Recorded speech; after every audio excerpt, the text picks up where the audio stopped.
بسم الله الرحمن الرحيم. وشجرة تخرج من طور سيناء تنبت بالدهن وصبغ للآكلين. صدق الله العظيم. إليكم معجزة القرن الحالي والقرون الماضية والقرون القادمة، المورينجا أو غصن البان، شجرة الحياة، الحل الأمثل لمشاكل الغذاء في هذا القرن. الكلام مش غريب ولا عجيب لأي حد يعرف معنى شجرة المورينجا، لكن ممكن يبقى جديد على كل اللي معرفوش وما سمعوش قبل كده عن شجرة المورينجا. فهي معروفة منذ آلاف السنين، فقد استخدمها القدماء المصريين في الطب والدواء الشافي من معظم الأمراض، وهذا محفور على برديات تعني ذلك. المورينجا أحدثت ثورة علمية في أمريكا، حيث أنها أصبحت تحقق أعلى المبيعات في السوق الأمريكي لما أحدثته حبوب المورينجا من نتائج مذهلة في تقوية المناعة، وخاصة عند الأطفال، وأيضا في علاج أكثر من 300 مرض خطير. فهو علاج طبيعي 100% من أعشاب طبيعية من شجرة الحياة، شجرة المورينجا. المورينجا أوصت بها منظمة الصحة العالمية والأمم المتحدة، واعتبروها كغذاء بديل لدول إفريقيا ومجاعات الدول الإفريقية الفقيرة، حتى أنهم أوصوا بزراعة أشجار المورينجا في كل أنحاء العالم. والغريب والعجيب إن هذه الشجرة المورينجا الساحة في أمريكا عرفوها وأدركوا قيمتها العلاجية والغذائية، وبدأوا زراعتها والاهتمام بها إلى أن حققت نجاح كبير في أمريكا، وأجريت عليها العديد من الأبحاث في مختلف دول العالم، وثبت أن لها تأثير معالج فعال وأكيد على أكثر من 300 مرض، من أهمها أمراض السرطان، الضغط، السكر، الزهايمر، هشاشة العظام، والضعف الجنسي عند الرجال والنساء، وأمراض القلب والأوعية الدموية، وتحسين النظر، وأيضا مضادة للأكسدة، وتعادل السكر في الدم، وتزيل السموم جميعها من الجسم، ومقوية جدا لجهاز المناعة، وخاصة للأطفال الذين يعانون من ضعف المناعة الدائم، وأيضا فعالة جدا وآمنة في عملية التخسيس دون اللجوء إلى المواد الكيميائية، وأيضا مضادة للكوليسترول والدهون الثلاثية، وتقضي على دهون الدم تماما، ومفيدة جدا للسيدات الذين يعانون من تساقط الشعر الكثيف. فهي أيضا تحتوي على 7 أضعاف الفيتامينات الموجودة في البرتقال، فيتامين سي، وأيضا 3 أضعاف البوتاسيوم الموجودة في الموز، كمان موجود بها 4 أضعاف الكالسيوم الموجود في الحليب، و4 أضعاف فيتامين ألف الموجود في الجزر، بالإضافة إلى 46 نوع من مضادات الأكسدة، و36 نوع من مضادات الالتهابات، و18 حمض أميني، وأيضا 15 فيتامين وملح معدني. بجد الموضوع كبير جدا ومش كلام وخلاص، ونقدر كلنا ندخل على النت ونشوف ونعرف ونتعلم من الأبحاث العلمية وكلام علماء الطب والأغذية والزراعة والآثار عن نبات المورينجا.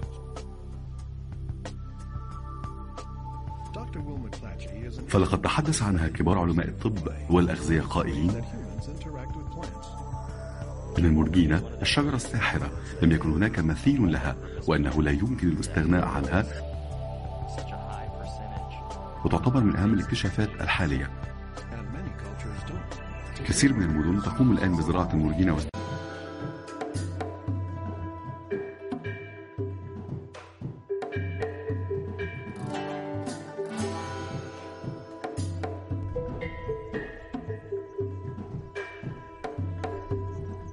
كانت البداية هي الفكرة منذ عامين، منذ 2 وبدينا التجربة. احنا دخلناها، جبنا البذور يعني للسموسي، جبناهم البذور من الهند. كانت التجربة يعني جبناها في نطاق تجربة. نجحت عنا في القروان هنا في البارسيل الذي في جهة الباطن، تبعد على القيروان 5 كيلومتر. بدينا التجربة وكللت بالنجاح. قلنا لما نكبر المشروع. بدينا بالبارسيل هذيك التجربة، ثم عنا بارسيل أخرى، عنا جهة أخرى 10 كيلومتر على القروان زاد فيها شجرة المورينجا. شجرة المورينجا هذه يسموها شجرة الغذاء والدواء، هي الشجرة التي تغذي وتداوي في آن واحد. علاش الشجرة هذه زاد هي سي لا بلونت مورينجا أوليفيرا، معنى أوليفيرا شجرة الأوليفيرا.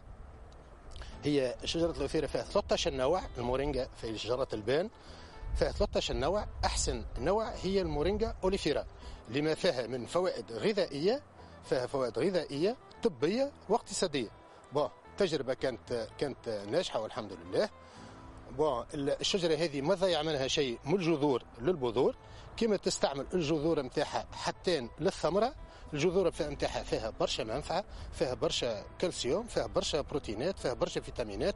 كذلك الاوراق نتاعها نجموا نستهلكوها معناها فريش، يعني هي طازجه خضراء، او نشيحوها زاد يقع التشيح نتاعها، ثم نحولوها المسحوق ونستعملوه. النبته هذه تنجح في المناخ السخون، واحنا في القروان المناخ نتاعنا جيد، معناها مناخ جيد، جربناها ونجحت، فهمتني معناها التجربه نتاعنا. الزراعه نتاعها تكون في شهر ماي، بدايه من شهر ماي، يعني ثم تقع جيرميناسيون نتاعها، ثم نزرعها حبيبات ونبدأ نتبعوا فيها معناها اللي نوصل. تو هذه انا زرعتها حبيبات، لكن هي دو تروا مانيير، تنجم تزرعها بثلاثه حوايج، كما تزرع الحبيبات ديريكت، او تقص لي بوتير هذوما، نقصوا العوده هذوما 30 سنتيمتر 30 سم نغرسوها، والا كذلك سو فورم دي ساشي نعملوها معناها شتلات ويقع التحويل نتاعها يعني من البقعه هذه للبقعه غادي، فهمتني. بالنسبه ثقافه المورينجا مازالت مش منتشره برشا في تونس وفي العالم العربي كذلك، لكن مهما كانت ديما المواطن نرى مقبل كي يسمع في الاعلام او يقرا عليها، خاطر تو الناس تطلع سيرتو مشوا للحشائش، تو العباد مشات للحشائش تحب تنقص من الادويه.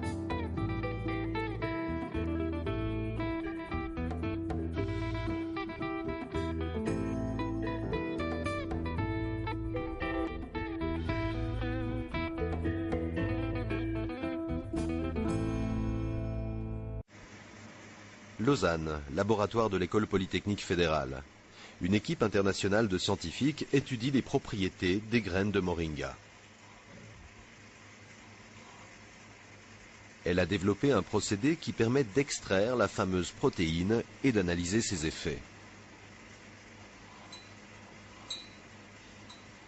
Objectif, la mise au point d'un floculant naturel, simple à fabriquer et aussi efficace que les agents chimiques.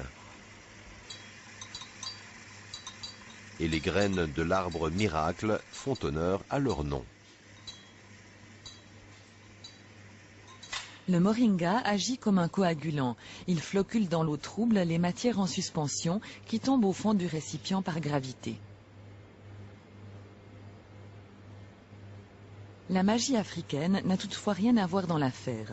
Tout s'explique par cette molécule que les chercheurs de Lausanne ont réussi pour la première fois à déchiffrer.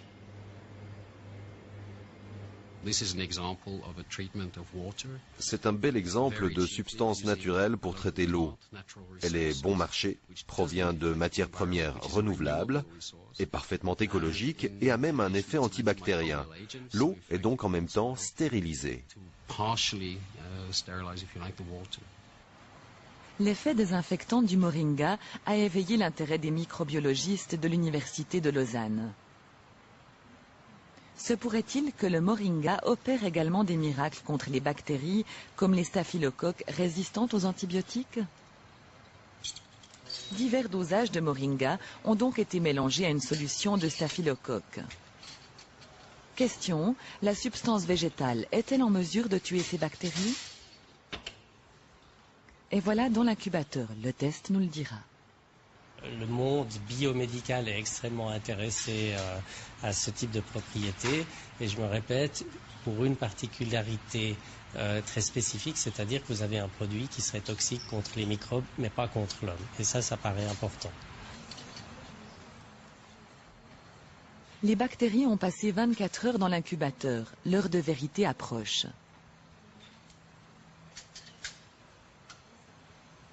Les micro-organismes ont-ils survécu au processus? Ou le moringa a-t-il agi cette fois aussi?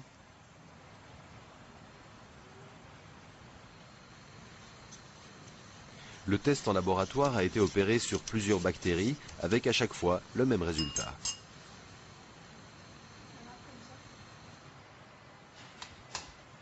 Voilà, voilà les résultats. Là où l'arbre miracle a été rajouté, plus aucune chance pour les staphylocoques, streptocoques et autres agents pathogènes. Sans moringa, les cultures de bactéries se multiplient librement dans la boîte de pétri. Alors qu'une mini-dose déjà suffit pour décimer les micro-organismes. C'est tout simplement extraordinaire. Les chercheurs ont déjà lancé de nouveaux tests pour décoder cet arbre miracle au potentiel énorme. لا يعلم غالبية الناس أن عشبة أو نبات المورينجا تعتبر صيدلية متكاملة، وهي من أفضل الأعشاب التي تقضي على الأورام الخبيثة تماما وتحسن من صحة الجسم بشكل عام، كما أنها تحافظ على توازن نسبة السكر في الدم.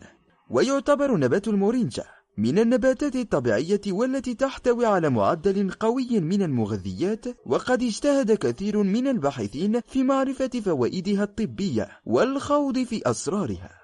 وقد تبين أن المورينجا تعمل على تعزيز نظام المناعة بشكل طبيعي. وفي الصفحة التالية سنعرض كل فوائد نبات المورينجا لمحاربة السكري والسرطان وإنقاص الوزن بشكل صحي. من فوائد عشبة المورينجا: تعالج مرض السكري بتناول شراب مسحوق المورينجا أو كبسولات المورينجا للحفاظ على توازن نسبة السكر بالدم، كما أنها تعمل على امتصاص السكر في الخلايا لوجود حمض الكوريجينيك في أوراقها. تحفز من قدرة الجسم على تحمل التعب وأداء الأنشطة المختلفة. تكافح الأمراض السرطانية المختلفة لاحتوائها على مادة يبيجا لوكاتشين جالاتي. تخلص من السمنة عن طريق تلبية حاجة الجسم من الطاقة والعناصر الغذائية، وبالتالي التقليل من الطعام المتناول لإنتاج الطاقة اللازمة للجسم. كما أنها عشبة غنية جدا بالألياف لأنها تعمل على تنظيف المعدة والأمعاء من الفضلات، وتعمل على محاربة الدهون، وتعالج ارتفاع ضغط الدم وأمراض القلب والتقليل من نسبة الكوليسترول. تخلص من الاضطرابات المتعلقة بالنوم والأرق، وتعالج الاضطرابات النفسية كالاكتئاب والتوتر. تساعد الجسم في التخلص من السموم ويزيلها.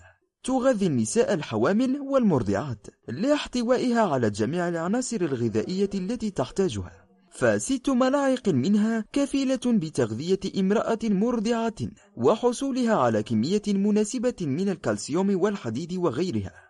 تعالج الالتهابات بأنواعها البكتيرية والفيروسية والفطرية كالسيلان والزهري والبروستات والروماتيزم. تعزز دور الجهاز المناعي للجسم. وتحتوي هذه العشبة أيضا على مضاد حيوي ذو فوائد فعالة جدا، تعمل على منع جميع أنواع البكتيريا التي تؤذي الجسم والتي تسبب التهابات الأمعاء وسرطان المعدة. عشبتنا اليوم عشبة إلها قيمة ما بتتصوروها. فوائدها لا تعد ولا تحصى لأبداننا. مكمل غذائي عظيم، من أسمائها الشجرة المعجزة، ومن أسمائها شجرة الرحمة اللي هي المورينجا. المورينجا إلها فوائد جدا عظيمة، حتى بيستخدموها في مشروبات الطاقة، وأيضا في المقويات الجنسية. لاحظ للرجال والنساء لا حياء بالعلم. من خصائصها إنها مضادة للالتهابات، مضاد طبيعي للالتهابات. وهذه عشبة أيضا عربية وشجرة عربية، وموجودة الآن تزرع، موجودة بالأردن الوطن العربي. من فوائدها إنها بتقوي جهاز المناعة بشكل ما تتصوروه. إذن بتحد من مشاكل النسيان، اللي ينسوا. أيضا مفيدة جدا للحفظ والتركيز، ومفيدة جدا لتنشيط الذاكرة لأنه بتحتوي على البوتاسيوم. شوفوا أوراق المورينجا، فوائد جدا عظيمة بإذن الله سبحانه وتعالى. إذن بتحد من مشاكل السكري، وبتقينا من مرض السكر المستقبل. هذا مرض العصر، الضغط والسكر اللي نازلة فينا وفي أطفالنا وفي نسائنا وفي أقربائنا وجيراننا. إذن بتقاوم الفيروسات والبكتيريا والجراثيم. إيش بدكم أكثر من هيك مضاد حيوي طبيعي بتكونوا تتناولوه لصحتكم. إذن كانوا يستخدموها إنها مدرة للحليب للنساء المرضعة. سبحان الله. شوفوا هالأوراق، أوراق المورينجا، شجرة الرحمة، الشجرة المعجزة من أسمائها. ابحثوا عن فوائدها. فوائدها عظيمة، حتى بتخرج السموم من البدن. مفيدة جدا حتى لبناء العظام ومشاكل العظام.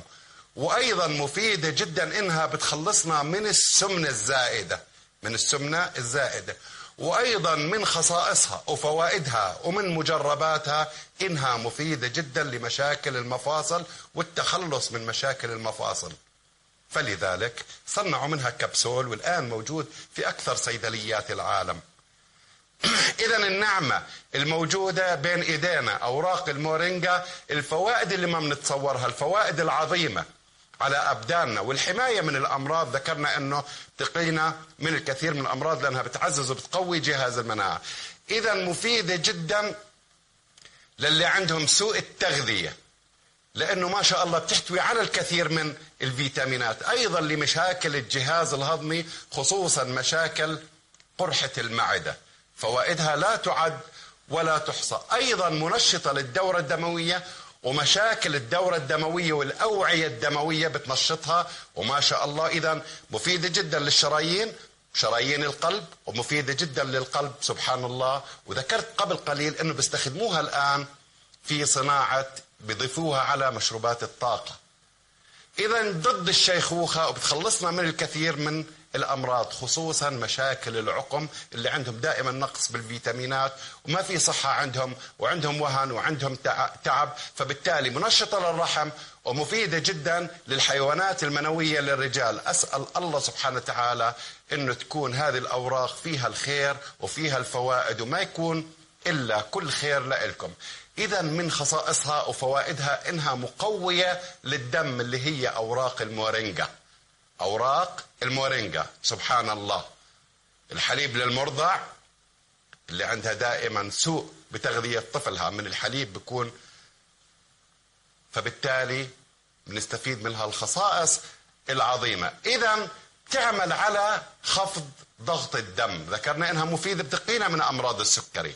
أيضا مفيدة جدا للي عندهم أو عندهم مشاكل ضغط الدم، حتى في تذبذب بالضغط، فبالتالي إن شاء الله إنه بتفيدهم. إذا تستخدم كمنشط جنسي ما شاء الله، بوصفوها حتى في أوروبا، والآن بصنعوا منها مكمل غذائي له فوائد جدا عظيمة لأبداننا. إذا تعمل على توازن الكوليسترول. شوفوا هالخصائص في هذه النبتة اللي هي أوراق المورينجا، شجرة المعجزة من أسمائها، ومن أسمائها شجرة الرحمة، لأنه بترحم أبداننا من الأمراض وبتخلصنا من الأمراض، تقينا من الأمراض. إحنا وكل واحد عنده مشاكل بالمفاصل، بالحفظ، بالتركيز، بالنسيان، بالجهاز الهضمي، قرحة المعدة. أيضا للي عندهم مشاكل الروماتيزم، وأيضا ضعف بالعضلات، وأيضا عندهم فقر الدم. فبالتالي بنستفيد من هالخصائص اللي هي موجودة بهذه الأوراق الطبيعية اللي هي أوراق المورينجا.